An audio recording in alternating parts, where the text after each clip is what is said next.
Hello my dear students, मैं मनीष निराला आप लोग का PW ओनली IAS में स्वागत करता हूं। सबसे पहले आप सबको बहुत बहुत धन्यवाद जिसके जो आपने रिवीजन क्लास CSET का लगभग 8 घंटे का मैराथन क्लास था, उसमें आप लोगों ने भर भर प्यार दिया। उससे काफ़ी स्टूडेंट को फ़ायदा भी हुआ, बहुत ज़्यादा रिवीजन करने में हेल्प भी मिला। तो अब आगे हम लोग आज उसी के रिवीजन क्लास के बाद CSET स्ट्रेटजी प्रोग्राम 2025 के सीरीज में आपको हम बताने जा रहे हैं कि क्या करना चाहिए और क्या नहीं करना चाहिए CSET के लिए। आप देख सकते हैं सब लोग एकदम ध्यान से कि क्या करें क्या ना करें, है ना, what to do what not to do. ठीक है, इस पर हम लोग काम करेंगे। सबसे पहले एकदम से आपको इस बात को फोकस करना है कि CSET किसके लिए सबसे बड़ा हर्डल होता है। ये जो मेरा फोकस है इस प्रोग्राम के तहत कि किसके लिए सबसे ज़्यादा हर्डल होता है, मतलब एकदम टेंशन वाला पेपर माना जाता है, जबकि है कुछ नहीं, है ना। CSET बहुत ही आसान है, आसान तरीके से आप इसको सॉल्व भी कर सकते हैं। हर एक पहलुओं को ध्यान में रखते हुए CSET के तीनों एस्पेक्ट को, math, reasoning and reading comprehension, तीनों एस्पेक्ट को ध्यान में रखते हुए बहुत अच्छे से आप इसको टैकल कर सकते हैं। लेकिन आपने जितनी पढ़ाई कर ली अभी तक वो तो कर ही ली, लेकिन अब आपको कुछ स्ट्रेटजी पर ध्यान रखना होगा, कैसे आप एग्जाम में कैसे परफॉर्म करेंगे। उसी के लिए मैं कुछ बातें को आपको अपने अनुभव के हिसाब से, जो स्टूडेंट लोग जो एग्जाम देकर आते हैं उनके साथ जो संपर्क में हम लोग रहते हैं, उसके हिसाब से कितनी चीज़ों पर फोकस करेंगे वो देख लो। पहले एक बार मैं स्लाइड से बता देता हूँ। आप देख सकते हो मेरा जो फोकस रहेगा गैर इंजीनियरिंग पृष्ठभूमि के छात्रों पर ध्यान रहेगा। ठीक है, इस पर मैं आपको डिस्कस करूंगा। फिर इसके बाद देखो नेक्स्ट में क्या इसका वैल्यू है, कितने मार्क्स के होते हैं, कितने नंबर ऑफ क्वेश्चंस हैं, सारा डिस्कस करेंगे हम लोग इसमें। मतलब ये सारे एक एक करके इसमें क्वालिफाई करने के लिए कितना सेफ हैंड होना चाहिए आपके लिए, वो सब पर बात करेंगे। तो एक एक करके आपको मैं बस दिखा रहा हूँ कि क्या क्या होगा परीक्षा हॉल में। जो मोस्ट इंपॉर्टेंट है कि कितनी पढ़ाई की आपने, उससे मतलब नहीं है। ठीक है, आप परीक्षा हॉल में 2 घंटे में रणनीति कैसे बना सकते हैं, कैसे उस 2 घंटे में बेस्ट आउटपुट लेकर आ सकते हैं, उसके लिए हम आपको डिस्कस करेंगे। तो एक एक बातों का ध्यान रखेंगे। सबसे पहले इसमें डरना भी नहीं है। जनरली लोग डरते हैं, घबराते हैं कि मैथ है, रीजनिंग है, कॉम्प्रिहेंशन है ना, सबसे ज़्यादा इसमें मैथ से घबराते हैं। लेकिन आप UPSC के सिलेबस में आप देख सकते हो, जाके आपने फॉर्म भरा है तो देखा भी होगा, बेसिक न्यूमरेसी 10th लेवल, बस 10वें स्तर तक का ही पूछा जाता है, वो भी बेसिक न्यूमरेसी। ठीक है, इसलिए ज़्यादा घबराने की जरूरत नहीं। इसमें हमारा क्या स्ट्रेंथ है, हमारा क्या वीकनेस है ना, आपकी ताकत क्या है ना, हमारा कमजोरी क्या है, उस पर भी काम करेंगे। ताकत को और मजबूत करेंगे, कमजोरी को सॉल्व हो गया तो ठीक है, नजरअंदाज करेंगे, लेकिन जो हमारा स्ट्रेंथ है, जो मजबूती है हमारा, उस मजबूती पर ज़्यादा फोकस करेंगे। क्योंकि जो मजबूत है वो तो मजबूत रहेगा ही, उसमें गलती नहीं होनी चाहिए आपकी। ठीक है, तो सारा कुछ हम लोग आपके साथ डिस्कस करेंगे एक एक करके। सबसे इंपॉर्टेंट पॉइंट ये रहेगा हमारे क्लास का, आज का जो स्ट्रेटजी रहेगा, कि हमेशा पॉजिटिव रहना है। किसी भी स्तर पे आपको निगेटिविटी को एकदम भूल जाना है, पॉजिटिव का ध्यान, एकदम पॉजिटिवनेस रखना है अपने आप में। किसी भी तरीके से हमेशा खुश रहना है। एग्जाम देते समय अपने आप को एकदम पॉजिटिव माइंड, और आज से और अभी से, जब से ये वीडियो आप देखेंगे तो अपने आप को एकदम पॉजिटिव बना दीजिए कि CSET बहुत आसान है और CSET जरूर क्वालिफाई हम करेंगे। क्यों? क्योंकि बिन CSET सब शून्य है। बिना CSET आप IAS की परिकल्पना नहीं कर सकते, UPSC क्रैक करने के लिए आप नहीं सोच सकते, क्योंकि ये एक दरवाजा है जिसको तोड़ना आवश्यक है। फिर इस पर भी आगे डिस्कस करेंगे, क्या करें ना करें सब कुछ। तो देखो अब फिर से हम लोग स्टार्टिंग से आ जाते हैं। सबसे पहले इसमें ऐसे स्टूडेंट जो गैर इंजीनियरिंग पृष्ठभूमि के छात्र हैं, वो बहुत ज़्यादा परेशान रहते हैं। पूरा फोकस मेरा इस वीडियो पे उन्हीं पर है।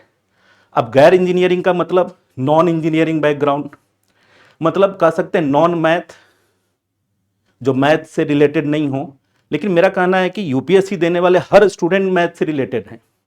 आप कहेंगे कैसे सर, 10th के बाद तो मैंने मैथ पढ़ा ही नहीं। अरे भाई 10th तक तो पढ़ा, सिलेबस में अभी हमने दिखाया है कि 10th लेवल तक ही होता है, और हमने क्लास में भी बताया है कोई भी ऐसा क्वेश्चन नहीं है जिसका बेसिक कॉन्सेप्ट 10th के बाद है। कुछ भी 10th लेवल तक ही है।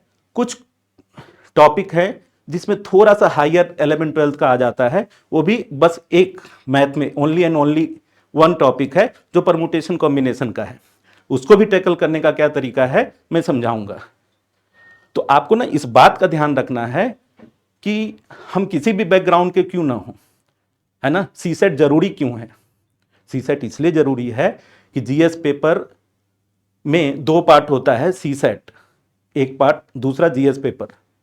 आपको पता भी है जो जीएस पेपर है जो क्वालिफाई करना है उसमें उसके कट ऑफ निकलते हैं, कट ऑफ पर डिसाइड करता है कि आपका सिलेक्शन होगा या नहीं होगा। लेकिन सीसेट में कंफर्म है कि आपको क्वालिफाई करने के लिए बस 66 नंबर की जरूरत है ना। वो सारा हम एक एक करके डिस्कस करेंगे आपके साथ।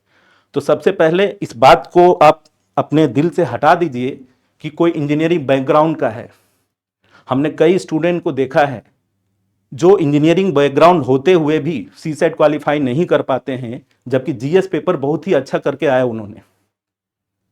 और एक और बात इंपॉर्टेंट है जो पूरे जितने भी स्टूडेंट इस वीडियो को देख रहे हैं उनके लिए मैं एक सबसे इंपॉर्टेंट बात बताना जा रहा हूं कि आपका सिलेक्शन सीसेट पर निर्भर करता है।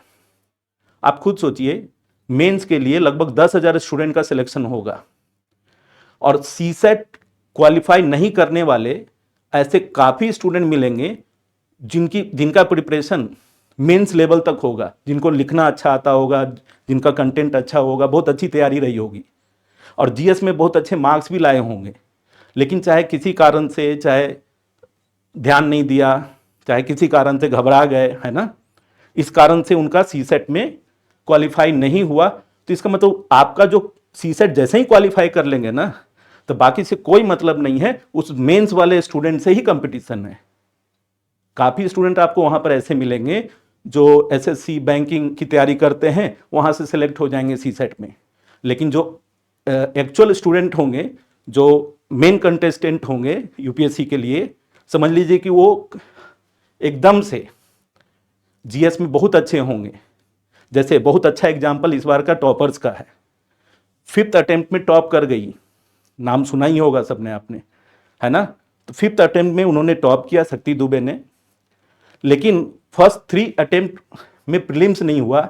आप खुद सोचिए कि जिसका 5th में टॉपर हो रही है किसी भी एग्जामिनेशन में, यूपीएससी छोड़ दीजिए, किसी भी एग्जामिनेशन में, और वो पहले 3 अटेम्प्ट में प्री क्वालिफाई नहीं किया उन्होंने, इसका मतलब क्या है? इसका मतलब मात्र एक है कि उन्होंने सीसेट को ज्यादा तवज्जो नहीं दिया, ध्यान नहीं दिया उस पर।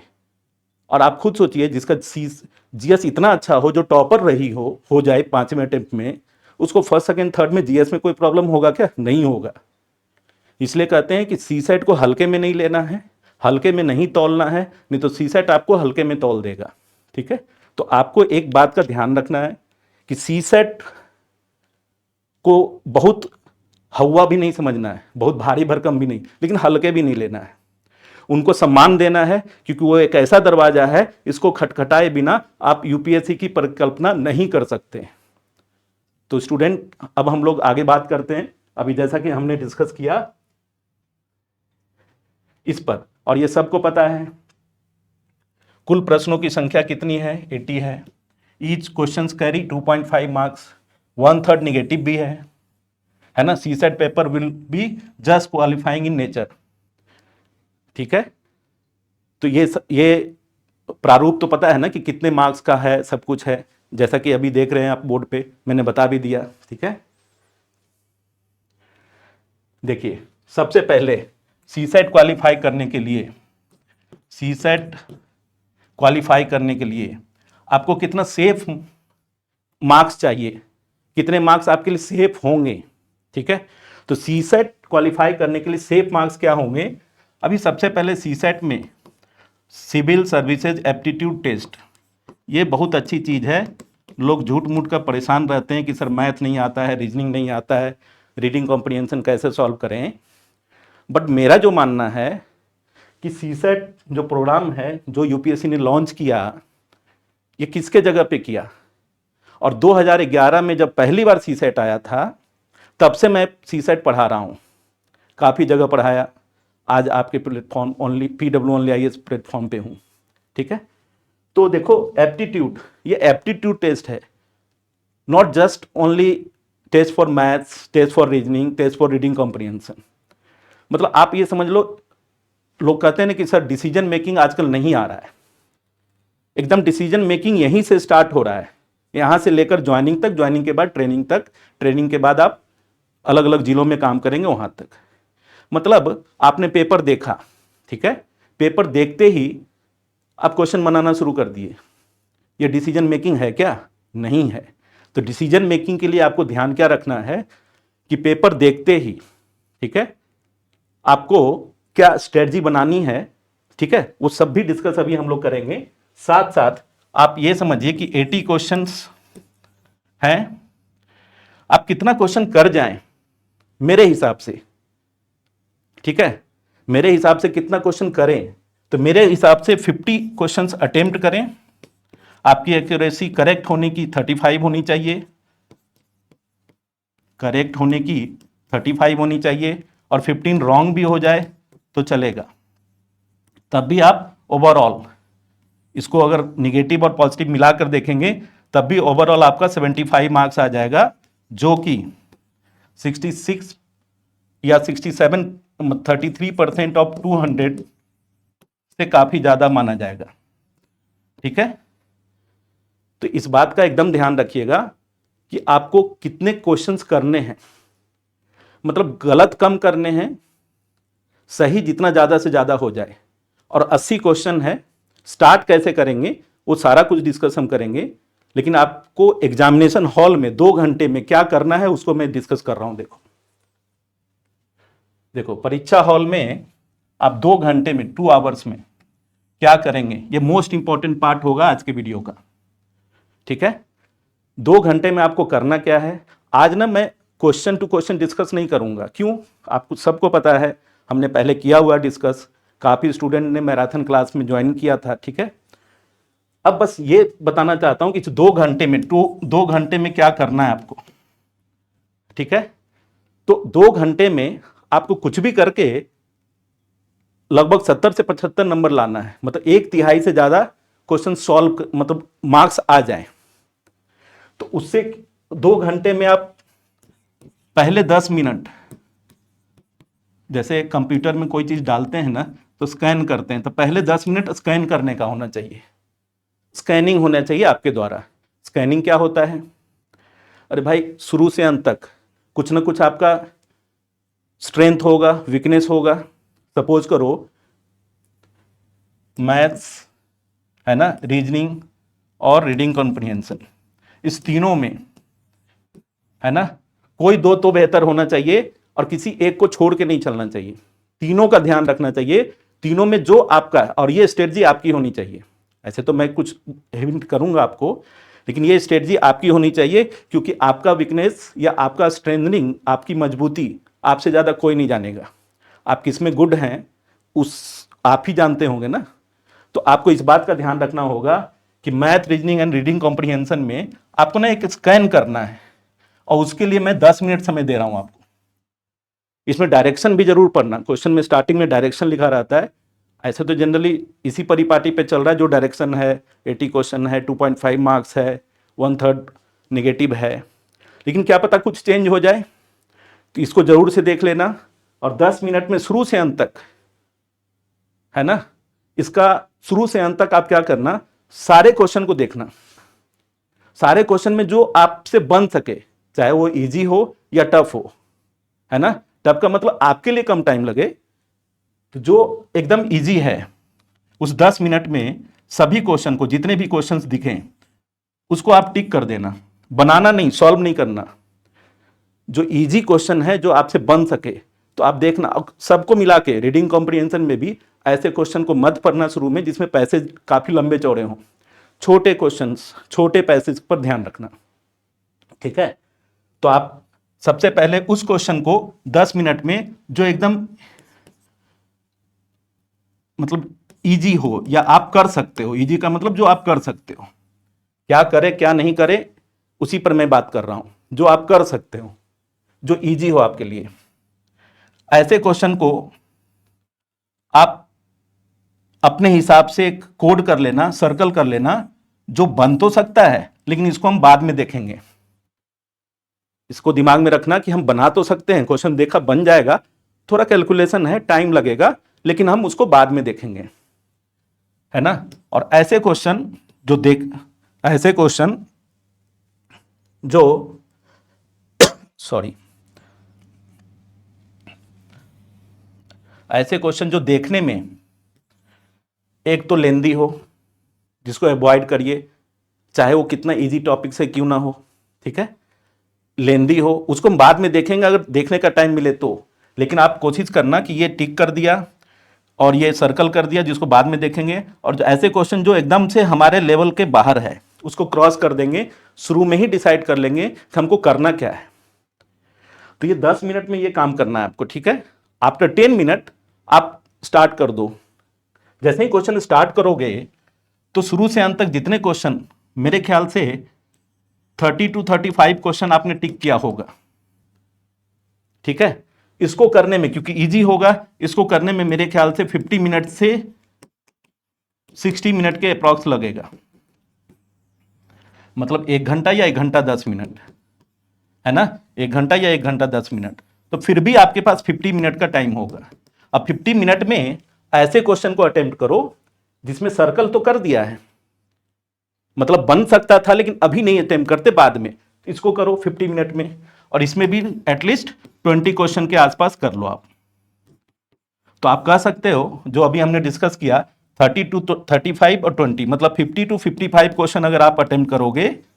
बस ध्यान रखना है एक्यूरेसी, अगर आपका बेसिक कॉन्सेप्ट क्लियर है तो एक्यूरेसी पर ध्यान रखना है, गलत कम करना है, सही ज्यादा होना चाहिए, ठीक है।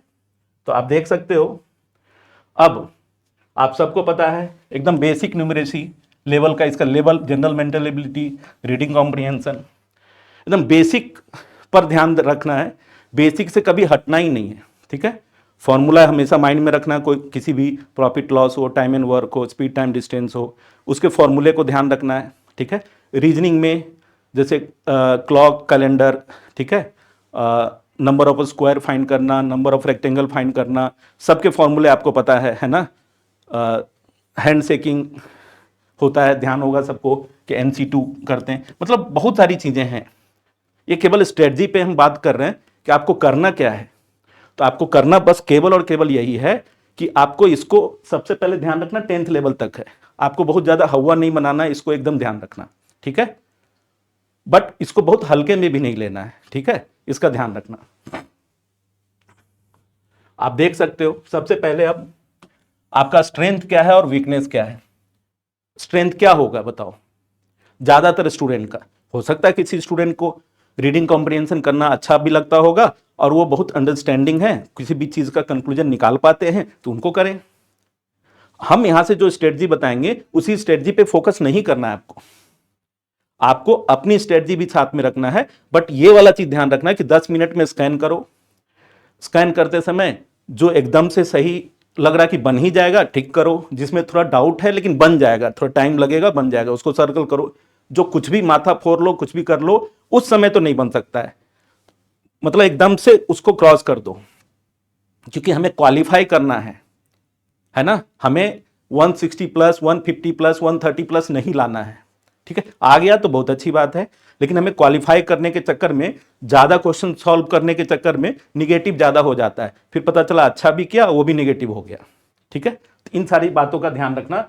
तो अब जो अपना स्ट्रेंथ है, या आप पर निर्भर करता है कि आपका मैथ अच्छा है तो मैथ बना जाओ, रीजनिंग अच्छा है रीजनिंग बना जाओ, रीडिंग कॉम्प्रिहेंशन अच्छा है रीडिंग कॉम्प्रिहेंशन, किसी एक चीज को छोड़ नहीं सकते हो। तीनों में जो मोस्ट इजीएस्ट है, जो सारे स्टूडेंट कर सकते हैं, या जो प्रिपरेशन करने वाले हैं जो कर सकते हैं, जो सबसे बन सकता है, वो मुझसे ना छूटे। बस सबसे इंपॉर्टेंट पॉइंट यही ध्यान रखना है आपको, ठीक है। ठीक है, फिर देखो, हाँ मोस्ट इंपॉर्टेंट यह है, देखो, ठीक है, कौन कहता है आसमान में सुराग नहीं हो सकता? एक पत्थर तो तबीयत से उछालो यारो। मतलब हमेशा पॉजिटिव रहो, सकारात्मक रहो, समझे? सकारात्मकता आदमी को सफलता के उस ऊंचाई तक ले जा सकता है जहां पर आप सोच नहीं सकते। तो ऑलवेज बी पॉजिटिव। आज से सोच लो कि सीसेट एकदम क्वालिफाई करेंगे, डेली सुबह शाम दोपहर मन में चलाते रहो। बाकी जो सिलेबस है वो तो करते ही रह रहे हो, रिवीजन करते रहो। अभी लास्ट मोमेंट में जो पढ़ा उसी को पढ़ना, एक्स्ट्रा कुछ भी नहीं पढ़ना, ठीक है? तो देख सकते हो, ये तो हमने अभी डिस्कस कर ही दिया, क्या करना चाहिए, क्या ना करने, क्या नहीं करना चाहिए, ठीक है? अभी क्या किया, ऐसे क्वेश्चन को टच नहीं करना है, बड़े क्वेश्चन को, जो पढ़ने में ही मुझे 2 मिनट का टाइम लग जाए, समझने में 2 मिनट। अरे भाई किसी भी पूरे सीसेट में, एकदम लास्ट बात बता रहे हैं, पूरे सीसेट में किसी भी एक क्वेश्चन पर 3 मिनट से ज्यादा लगने का टाइम लग जाए, आपको 3 मिनट से ज्यादा हो जाए, उस क्वेश्चन को वहीं छोड़ दो, आगे बढ़ जाओ, एकदम वर्थ नहीं है। पहले हम बता रहे हैं, आपने कितनी भी पढ़ाई कर ली, हाँ साथ साथ किसी टॉपिक को अवॉइड नहीं करना। जैसे लोग कहते हैं पीएनसी में टफ आता है, और भाई बहुत आसान भी क्वेश्चन आते हैं। तो टॉपिक आसान टफ आप डिसाइड नहीं कर सकते हो, एग्जामिनेशन में आए हुए क्वेश्चन टफ आसान हो सकते हैं। तो आपको सारे टॉपिक पे फोकस करना है। क्या पता पीएनसी पढ़ के गए, परम्यूटेशन कॉम्बिनेशन प्रोबेबिलिटी, और उससे बहुत सारे आसान क्वेश्चन आ गए, और हमने तो पढ़ा ही नहीं था कि अरे टफ होता है, नहीं बनाएंगे हम। लेकिन जब टफ है तो सबके लिए टफ है, लेकिन आसान है और बहुत लोगों ने इसको छोड़ के चला, लेकिन आप तो कर सकते हो ना। इसलिए इस बात का ध्यान रखना। सपोज परसेंटेज टॉपिक है, प्रॉफिट एंड लॉस है, एवरेज है, एकदम छोटा टॉपिक है, आसान टॉपिक है, लेकिन इससे काफी लेंथी क्वेश्चन आ जाए, 5 से 10 मिनट का समय, क्या फायदा? सॉरी। तो इस बात का ध्यान रखना आप लोग कि हर टॉपिक को पढ़ना है, जिस टॉपिक से आसान क्वेश्चन उसको पिक करना है, टॉपिक आसान है, क्वेश्चन टफ है, उसको अवॉइड करना है, ठीक है? यही आपको क्या करें क्या ना करें में ध्यान रखना है।